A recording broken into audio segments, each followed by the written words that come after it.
अभी आप जिनको देख रहे हैं ये है आरती मातो, झारखंडी समाज सेवी। इनसे जानते हैं कि आज इन लोग का डहरे टूसू पर्व हो रहा है, इनका क्या महत्व है। पहले आप अपना हमारे जो दर्शक है उनका अपना परिचय दे दीजिए। मेरा नाम आरती मातो है और मैं झारखंडी समाज सेवी झारखंड की बेटी हूँ आज जो और मैं धनबाद से ही हूँ। जी, आज जो आप लोग का डहरे टूसू पर्व हो रहा है, इनका महत्व बता दीजिए।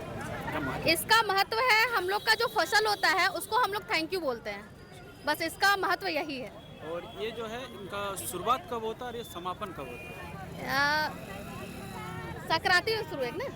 टूसू पर्व हम लोग को होता है, 1 महीना होता है टूसू पर्व। जो अगन का संक्रांति होता है ना, उस दिन हम लोग टूसू पर्व मनाते हैं। टूसू माँ का उठाते हैं, 30 दिन में 30 को फूल देते हैं और 1 महीना हम लोग गाना गाते हैं।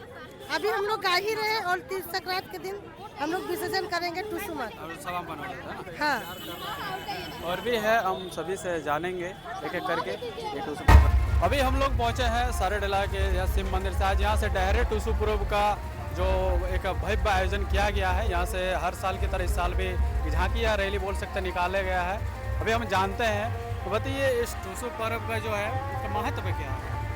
देखिए, टूसू पर्व का बहुत हम लोग का किसानी से है। जैसे मतलब अच्छी फसल हमारी हुई है इस साल, तो उसके लिए जो है कि सब किसान को, और जो हम लोग का धान होता है ना, तो धान जब हम लोग धान काट लेते हैं तो लास्ट में हम लोग को डीनी माई लाते हैं लास्ट दिन। तो डीनी माई को घर लाते हैं और लाने के बाद जो है कि हम लोग को टूसू का स्थापना करते हैं सारवा में, उसमें धान रखते हैं और बहुत सारा 9 प्रकार का बीज रखते हैं, जिस बीज से सृष्टि होती है ना।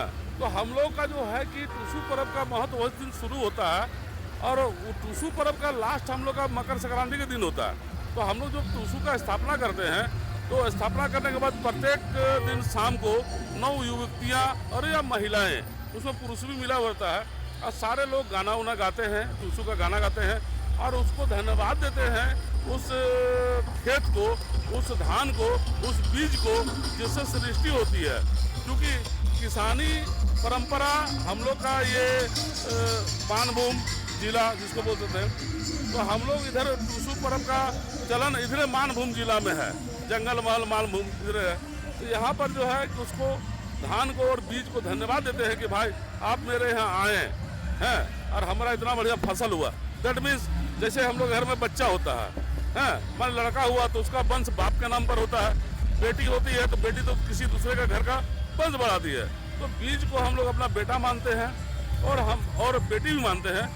जो बीज हम रखते हैं वो मेरा घर का मान बढ़ाता है, और जो बेटी जो दूसरे घर जाती है धान हुआ है तो वो खाली हम ही यूज नहीं करते हैं, हम किसी और को भी दान करते हैं। जिसका नहीं हुआ, भाई ये धान लीजिए और आप इससे अपना सृष्टि का शुरुआत कीजिए, समझे ना, जिस प्रकार से आप कर सकते हैं। बहुत सारे आदमी जानना चाहते हैं इसका शुरुआत किस दिन होता है और इसका समापन किस दिन होता है। देखिए, इसका अघन संक्रांत में जो है ना शुरुआत होता है, जिस दिन हम लोग डीनी माई लाते हैं ना, उसके दिन अघन संक्रांत में उसका शुरुआत होता है। और इसका अंत जो है ये पूस का लास्ट में जो है कि माना मकर संक्रांति जिस दिन होता है, उस दिन हम लोग टूसू को विसर्जन, दैट मीन्स विदाई, विसर्जन हम लोग में नहीं होता है।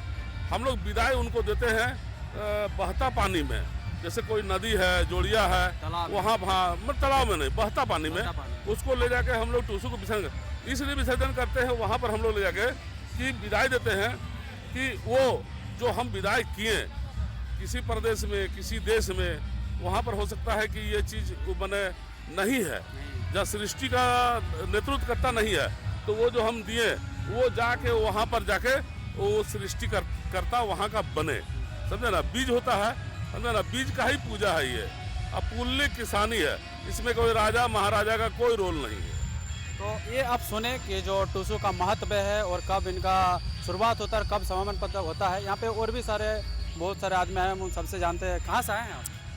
हम बलियापुर से आए हैं। बलियापुर से आए हैं, यही देखने के लिए आए हैं? हाँ, देखने के लिए भी आए हैं और भाग लेने के लिए भी आए पहली बार हैं। आ रहे हैं किससे पहले भी? नहीं, इससे पहले भी आए हैं। जब से पहली बार जब शुरू हुआ था उस समय से आ रहे हैं और प्रत्येक साल आते हैं। ऐसा आयोजन होने से कैसा लगता है? देखिए, ये झारखंड का सबसे बड़ा सांस्कृतिक पर्व भी है और प्राकृतिक पर्व भी है, और इससे हमें एक अपना संस्कृति के बारे में जानकारी प्राप्त होती है। उसको बचाने के लिए एक अंदर से एक उभार आता है और हम तो देखते हैं कि इस पर्व में छोटे छोटे बच्चे भी आए हैं जो आगे चलकर इस पर्व को बचाने में हम लोग को सहायता करेंगे, सहायक बनेंगे।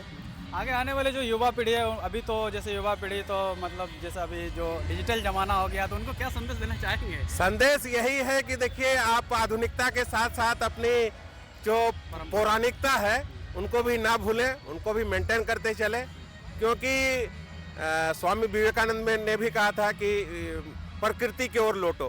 तो आज अगर हम लोग पाश्चात्य सभ्यता की ओर जाते हैं तो कहीं ना कहीं हम अपना पहचान को मिटाते हैं। इसलिए जरूरी है कि हम अपने प्रकृति के, अपने संस्कृति को बचाते हुए रखें। यही कहना है।